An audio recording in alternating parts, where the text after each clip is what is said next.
Hey, this is Notser, and today, well, this is going to be an outstanding game. I hope you'll enjoy it. It goes all the way to the very end, and no spoiling. Hopefully you guys will enjoy it. I, of course, am in the Tier 10 American Battleship Montana, and my build is on the screen. Main armament protection, lower chance of flood and fire, faster turret traverse, faster rudder shift. I'm using the unique Montana module that improves your rudder and repair and all that stuff. It's great. I love it. And then improved main gun accuracy. For the commander, incoming fire alert, faster turret traverse, adrenaline rush, concealment, emergency repair, fire prevention, and then expert AA. This is the build. I wouldn't make a single change to it, and yeah, you'll see.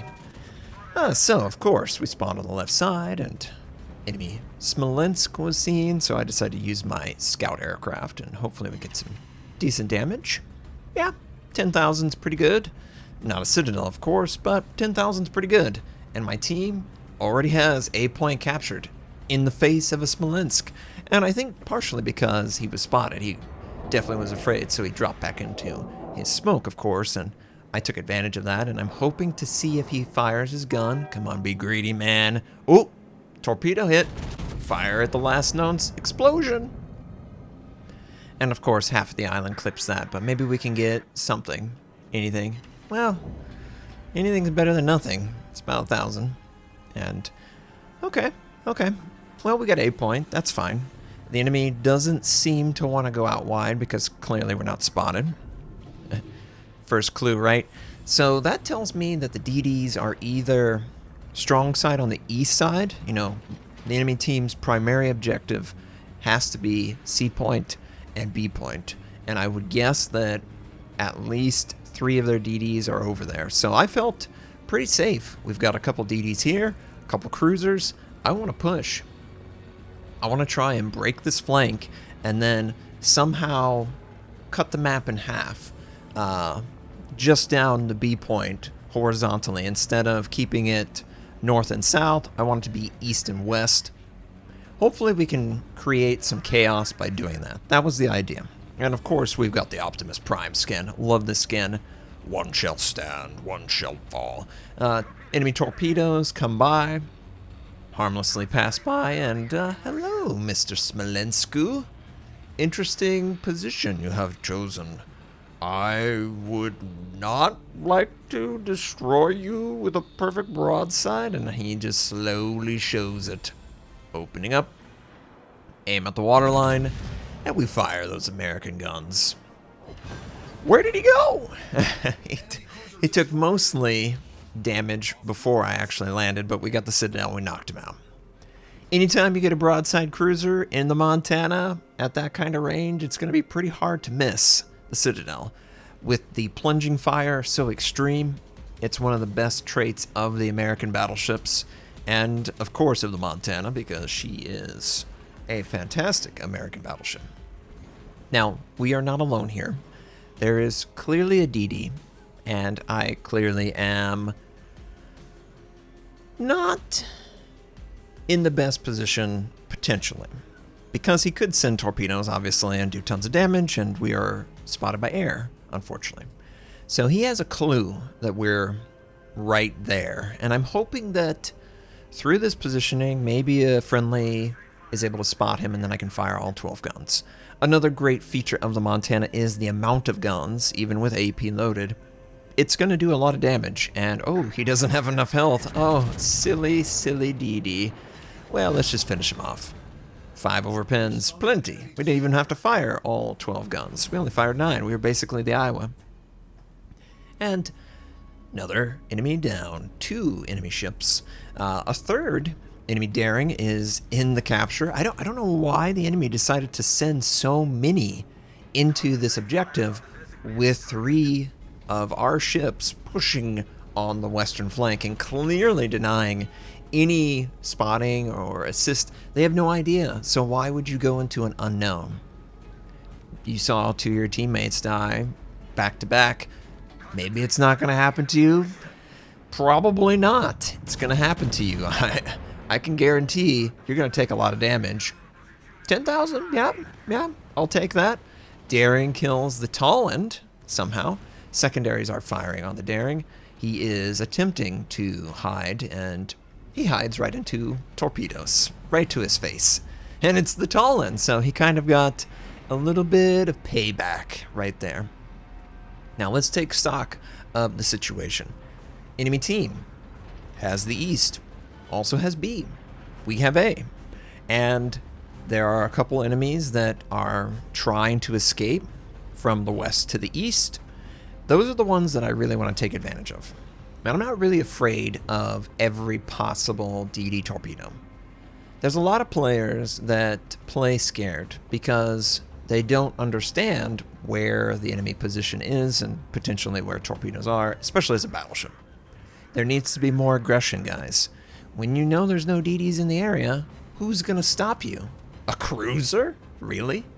And clearly this Charles, he's trying. He's trying to avoid the friendlies on the north side, and, well, he did a good job avoiding the friendlies on the north side.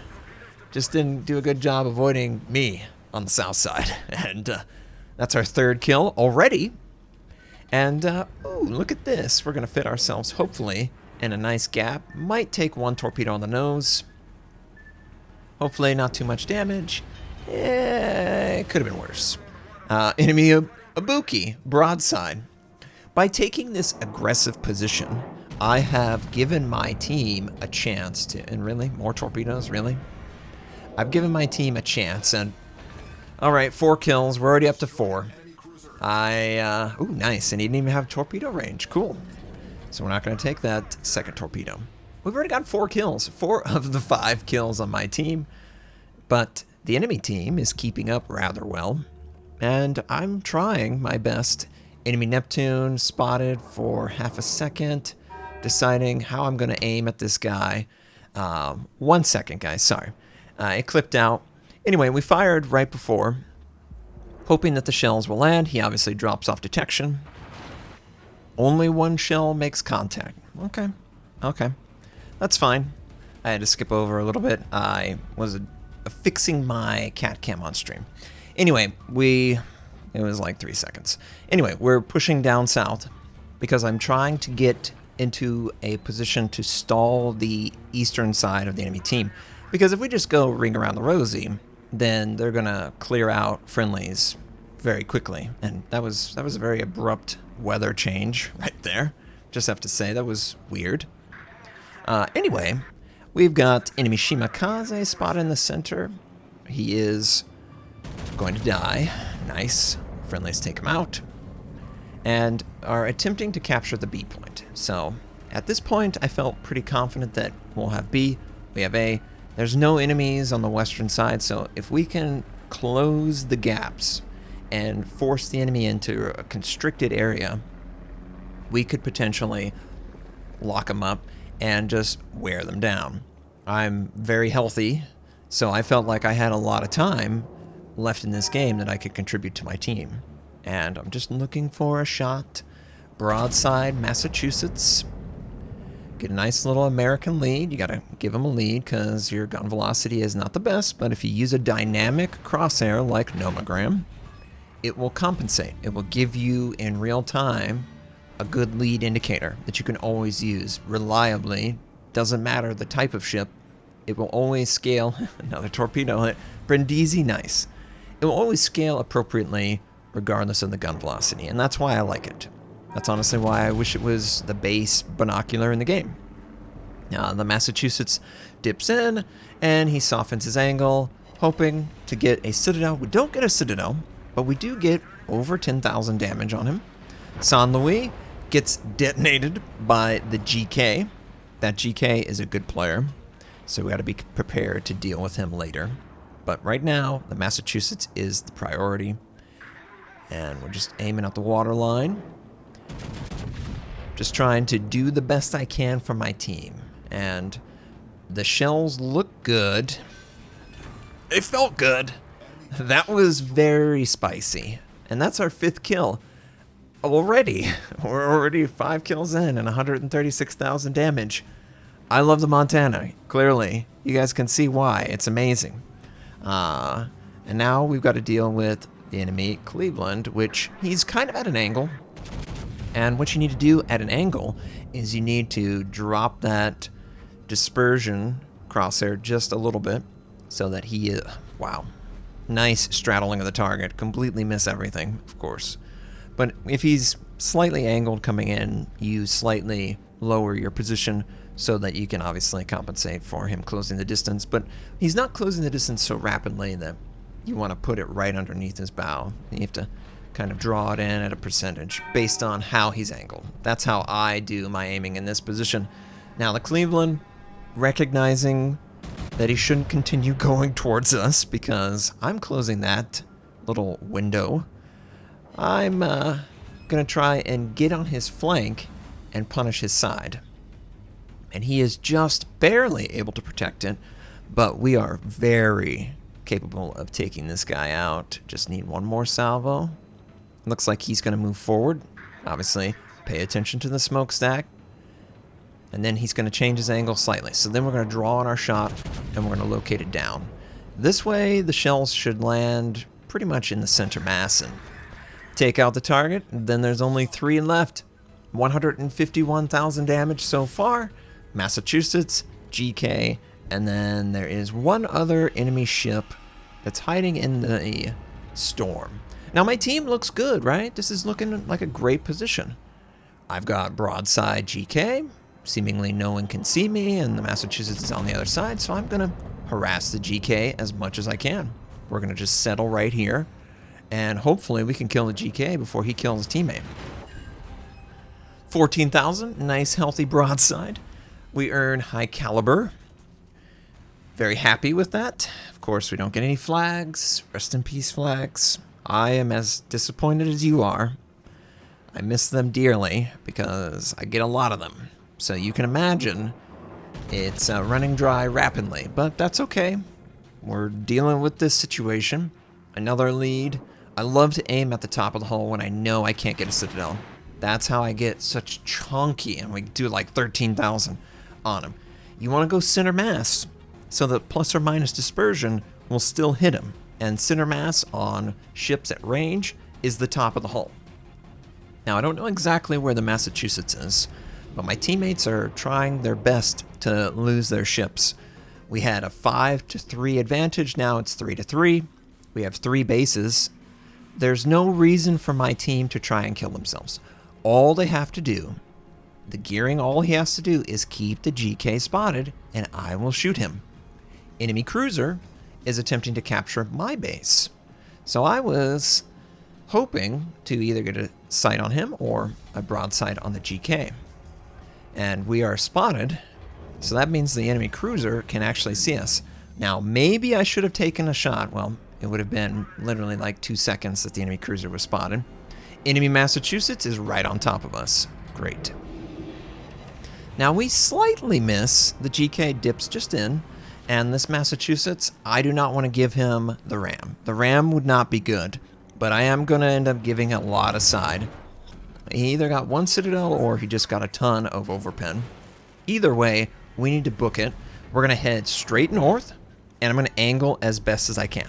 Now, this is going to appear as though I am disrespecting the Massachusetts. It's not really that. It's more that the bigger threat is in front of me, and if I angle, the Massachusetts is going to have a really hard time. So I really, really would love to kill the GK. Because if I can get the GK out of this game, I can pretty much kill the Massachusetts. But we got to get this guy out before. So obviously, shells on the target, aim at the top of the hull. You're not going to citadel a GK from this distance. Shouldn't even try. Ooh, 17,000. That was good damage. 6,000. All right.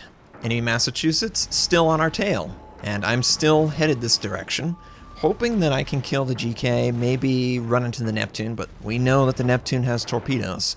So we've got to get this GK killed as fast as possible because I need to be able to shoot the Neptune.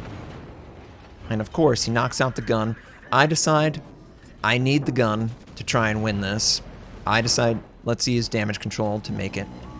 So we aim at the top of the superstructure, which does decent damage, but I'm just trying my best to get a kill either on this or on the GK end. The Neptune decides once he sees me firing, he's going to rotate around. Well, that's good, because you're right in front of us, friend. He's clearly going to drop torps, so we got to drop our shells as low in the water as we can to get the Citadel. Just barely didn't get the Citadel, and look at all the damage he does to us. He does a great job, and so close. So close to taking him out. I really was between a rock and a hard place. Maybe I could have exited out, but I would have given a broadside to the GK. Maybe that would have had a better chance. And it's 1 versus 3. Somehow the enemy team didn't lose a single ship, and we lost 4 of our 5. At this point, I was like, oh man, look at this game. I could have gotten the GK, I could have gotten the Neptune, I could have gotten the Massachusetts. Why didn't my team do a little bit more damage? But we have a gearing, and we have at least 1 base. And that's from the stream. This was before I had my audio completely under control, so they played the smallest violin, because it was sad. Now, we have 2 bases, they have 1, but they have more kills than we do. There's about 2 minutes left in this game. The gearing, he needs to try and get a kill and run away and not die, obviously. I don't know if he can do this, but he has to try. I'm hoping he does, because with the kind of game that we had, I would kind of like the win. But I'm not holding my breath. So, friendly gearing sends torpedoes forward and back. Doesn't seem to hit anything. Enemy Massachusetts being the healthiest on the enemy team, he decides to lead. And, of course, he's spotted, and the gearing has no way in hell that he can actually kill that ship before dying from direct fire. Of course, he needs torpedoes, and that's the problem. They are still on cooldown since he used them so recently. Not frequently, recently. So, at this point, he's probably going, well, I can try, but I don't know how much I can do. And just as we're about to equalize the points, and yeah, the GK is going to retreat because he knows he's super low. If he takes 1.5 torpedo, he's dead. So he's going to go capture A. They're going to contest C, and they already have B. So they win this game in 50 seconds if nothing else happens. So friendly gearing sends a torpedo set at the Neptune. He gets a little cheeky, maybe to contest C, which he does. Let's take a look at those torpedoes. He's got 5 sent to the Neptune, last known position. And, that torpedo exploded before the island. So that means that the Neptune took the torpedo. There are 25 seconds left in this game. And you can tell based on the reaction, oh my god, so close. And I tell him, you need to kill him. That's the only way we win. So you have 12 seconds to kill either the Neptune or the Massachusetts. So he decides, let's go back in. Let's give it a try. 4, 3, 2, 1, 0 on the clock. Literally milliseconds away from the loss, and he wins the game with that AP salvo. And man, couldn't have chosen a slower shell than the American DD. I can't believe he landed that torpedo and he killed the Neptune, who was under 300 life, just before the shells, just before the game ended. Amazing. Absolutely amazing. Speaking of amazing, that was a great game in the Montana. Love this ship. Nearly 3K, 2,800. I got to give him a compliment, man, because he did the right thing. He waited until the very last second, and then he didn't allow the enemy team to kill him, but he himself was able to finish him. And man, that was a great game. If you enjoyed it, please like the video. If you didn't, dislike. You can always subscribe to my channel. We do World of Warship videos. My North American Recruit invite is on the screen. You can take advantage of that. I stream at twitch.tv/Notser where you can see these live. Thank you so much, and have a wonderful day.